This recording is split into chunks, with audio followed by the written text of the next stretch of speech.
Love ಅಂದರೆ ಏನು? ಒಂದು 3-4 ವರ್ಷ ಜೊತೆಯಲ್ಲಿ ಪ್ರಯಾಣ ಮಾಡ್ತಾ ಅವನ ಕಷ್ಟ ಸುಖ ಇವಳ ಕಷ್ಟ ಸುಖ ಇಬ್ರಿಗೂ ಅರ್ಥ ಆಗಿ ಇಬ್ರದ್ದು ಕೋಪ ತಾಪಗಳು ಗೊತ್ತಾಗಿ ಇವನ ಜೊತೆ ನಾನು ಬಾಳ್ವೆ ಮಾಡ್ಬೋದು ಅಂತ ಇಬ್ರಿಗೂ ಅಂಡರ್ಸ್ಟ್ಯಾಂಡಿಂಗ್ ಬಂದ ಮೇಲೆ ಅದು ಲವ್ವು.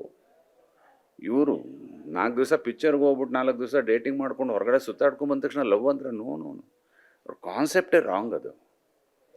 ಸೊ ಹಾಗಾಗಿ ಇವತ್ತಿನ ಮಕ್ಕಳಿಗೆ ನಾವು ಹೇಳಬೇಕಾಗಿರೋದು ಏನಂದ್ರೆ ಲವ್ ಅಂದ್ರೆ ಅದಲ್ಲ.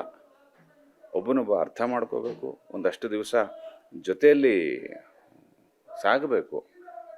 ಅಂದರೆ ಲಿವಿನ್ ರಿಲೇಷನ್ಶಿಪ್ಪಲ್ಲಿ ಇರೋದು ಅಂತಲ್ಲ ನಾ ಹೇಳೋದು, ಅವರಿಬ್ಬರನ್ನ ಅರ್ಥ ಮಾಡ್ಕೊಳಕ್ಕೆ ಒಂದಷ್ಟು ಸಮಯ ಬೇಕು. ಅದೆಲ್ಲ ಆದಮೇಲೂ ಅಪ್ಪ ಅಮ್ಮಂಗೆ ಇಷ್ಟ ಆಗಿ ಅವನ ಬಿಹೇವಿಯರು ಈ ಮನೆಯವ್ರಿಗೆ, ಇವಳ ಬಿಹೇವಿಯರ್ ಅವ್ರ ಮನೆಗೆ ಇಷ್ಟ ಆಗಿ ಮದುವೆ ಆಗೋ ಸಾಧ್ಯತೆಗಳು ಇದೆ, ಆಗಿದ್ದಾವೆ.